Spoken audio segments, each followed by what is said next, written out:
au deuxième rang. Oui, madame. Madame Kazabou.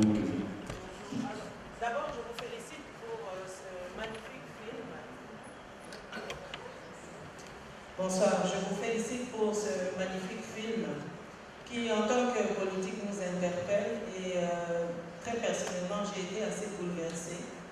Alors, je me pose la question de savoir si toutes ces sociétés, comme celle qu'on vient de voir, Soko entreprise notamment, ne vous imposent pas une épreuve de force parce qu'on n'imaginerait pas un tel comportement à Yellowstone, par exemple, aux États-Unis, où il y a des règles et où on imagine bien que chaque intervention extérieure tiendrait compte justement des lois sur place. Ça, c'est une première observation. La deuxième observation, c'est ce serait une erreur de s'appuyer uniquement sur la garantie qu'il y a des textes légaux et que ces textes vont vous protéger. Moi, je vous sens un homme assez seul. Et à un moment donné, dans le film, je vous sentais tout de même seul et malgré que vous donniez des instructions à vos gardes. Et alors, je me pose cette question suivante. Est-ce que tous ces fonds qui peuvent être mis à votre disposition, des institutions internationales ou de l'Union européenne, on a bien compris que ça ne suffit pas. Alors moi, j'aimerais faire une proposition en tant que Congolaise et en tant que dépositaire en fait de cet héritage historique, c'est peut-être d'engager à partir d'aujourd'hui une action sur l'écologie en tant que valeur, parce que ça manque encore dans notre pays. Si on peut conscientiser à la fois la classe politique, mais d'une manière beaucoup plus résolue, et aussi nos populations, si chacun peut prendre conscience que l'écologie en tant que telle est une valeur, alors je crois que là, le manque de moyens sera évidemment beaucoup moins difficile à supporter. Voilà ce que je tenais à vous dire ce soir. Je vous remercie. On sait comme quel héritage vous portez. Félicitations, vraiment vous maîtrisez votre matière, mais j'espère qu'on pourra quand même contribuer à tout ça. Vous avez entendu mon point de vue? Oui, c'est ce qu'on attend. Vraiment ce que vous avez dit, c'est ça. On attend ça des Congolais. J'ai parlé à Madame Consul tout à l'heure. La prise de conscience. Je peux vous avouer que deux fois nous tombons nous-mêmes à l'envers de voir des choses. Ce que j'ai dit comme boutade ici, ce sont des choses que nous vivons maintenant. Vous allez au tribunal et vous quittez, vous laissez le braconnier et il vous regarde, il vous suit. Il vous suit même derrière pour vous dire mais qu'est-ce qu'il fait. Vous demandez au magistrat, mais qu'est-ce qu'il a fait.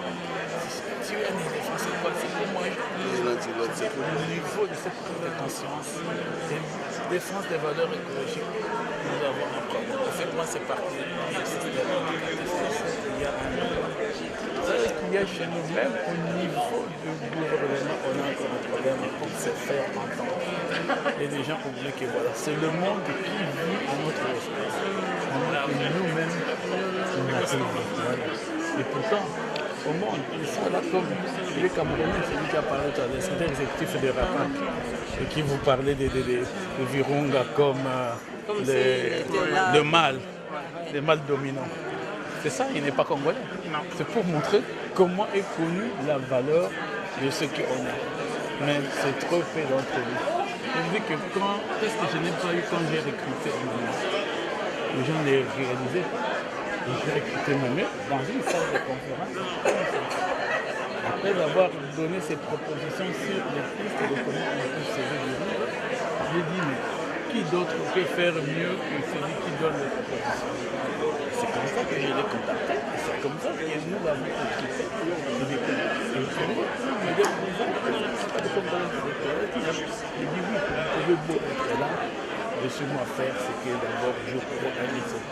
Aujourd'hui, s'il n'avait pas été là, je n'ai pas couru jusqu'à ce déjà 8 ans, il est là, avec toutes ces guerres, vous avez vu, il n'a jamais quitté, il n'a jamais fui, jusqu'au jour où lui-même a reçu 3 balles dans son corps pour protection de ses parents.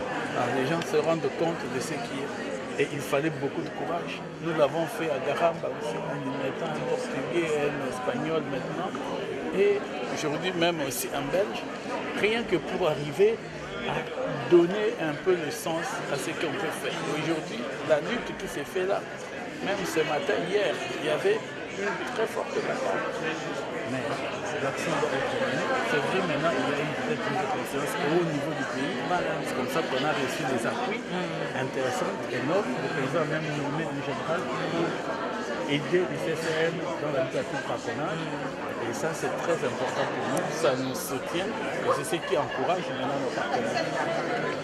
C'est bien. Donc, En merci, tout cas, maman. vous avez Continuez à mon lutter appui pour nous. et on se reverra certainement. Vous partez tout de suite aussi. Vous partez aussi. Vous êtes dans Oui, mon appui. on est encore là pour juste demain. Moi, j'ai pas Mais en tout cas, sachez que le moment venu, nous serons vos ambassadeurs. Voilà, nous sommes très flattés, maman, que vous nous ayez accordé ce temps-là. Donc, comme vous avez suivi, nous sommes la régie technique de la chaîne de télévision RTEC à Kinshasa, qui est une chaîne de la conservation de la nature et l'environnement. Voilà, donc nous sommes ici au Parlement européen. Et vous nous avez fait l'honneur de venir participer à ce débat. Je commencerai d'abord par vous demander pour nos auditeurs, madame, de vous présenter. Je suis Justine Poyo Kasavubu, la fille du président Joseph Kasavubu, sociologue, présidente du mouvement des démocrates, président de l'ASBL Fondation Joseph Kasavubu, et puis mère de 4 enfants. Voilà. Enchanté, comme on disait tout à l'heure, donc ce n'est pas n'importe qui que nous recevons sur nos antennes. Voilà, vous avez assisté à ce débat, à tout ce qui s'est passé ici et tout ce qui s'est dit surtout. Et je vous ai vu même intervenir une fois pour poser la question au pasteur Cosma. Alors je reviens vers vous, madame, sur la question que vous avez posée. Que l'environnement devienne une valeur, qu'on fasse comprendre à la population congolaise que l'environnement devrait, qu'ils comprennent que c'est une valeur. Qu'est-ce que vous avez voulu dire par là? Vous savez, l'environnement et tout ce que ça comporte devrait nous obliger à considérer cela comme une valeur. De la même manière que nous considérons nos ressources minières, on doit pouvoir considérer que l'écologie est non seulement une valeur ressource, mais c'est aussi une valeur très importante pour notre propre survie.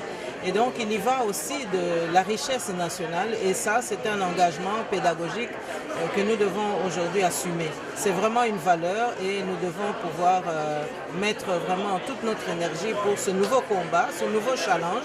Parce que vous savez, le Congo, ce n'est pas seulement 2 345 000 km², mais c'est aussi le poumon du monde, de la même manière qu'on parle de la forêt amazonienne.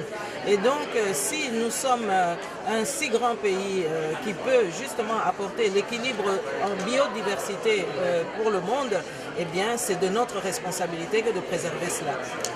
Et en plus, je rajouterai, maman, vous avez une part dans le fardeau à porter dans notre pays, s'il faut appeler ça fardeau, vu les responsabilités et l'histoire concernant votre famille. Alors, nous revenons sur ce qui s'est passé, comme je disais, sur l'environnement et tout ce qui s'est dit ici. Je vous sens motivé sur la chose de l'environnement, sur la question de l'environnement, je vous sens motivé. Est-ce que c'est nouveau ou alors c'est par ailleurs? Et qu'en 2000, j'avais écrit un livre, Sommes-nous décolonisés? Si vous regardez ce livre, à la page 88, vous verrez que j'aborde la question de l'écologie. C'était d'ailleurs déjà ma contribution lorsque nos compatriotes se rendaient au dialogue intercongolais. Donc l'environnement, pour moi, c'est effectivement une prise de conscience qui date déjà depuis un certain temps. Et je suis absolument un petit peu attristé de constater qu'il y a un grand déficit au sein de la classe politique par rapport à cette valeur. Mais bon, je crois que l'environnement mondial nous aide aujourd'hui à ce que nous puissions justement prendre la balle au bond et réagir au plus vite. Et en fait, je n'avais pas fini ma question.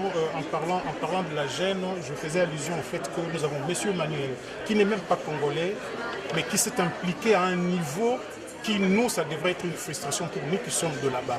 C'était un peu ça, dans ce sens-là, que je voulais poser ma question. Alors, mais vous m'avez déjà répondu en disant que ce n'est pas nouveau chez vous, cette motivation-là. Oui, voilà. Exactement. Merci. Oui. Je vous remercie. Voilà. Mais il faut que les Congolais s'assument. Voilà. Mais nous vous remercions, madame. Merci beaucoup. Merci.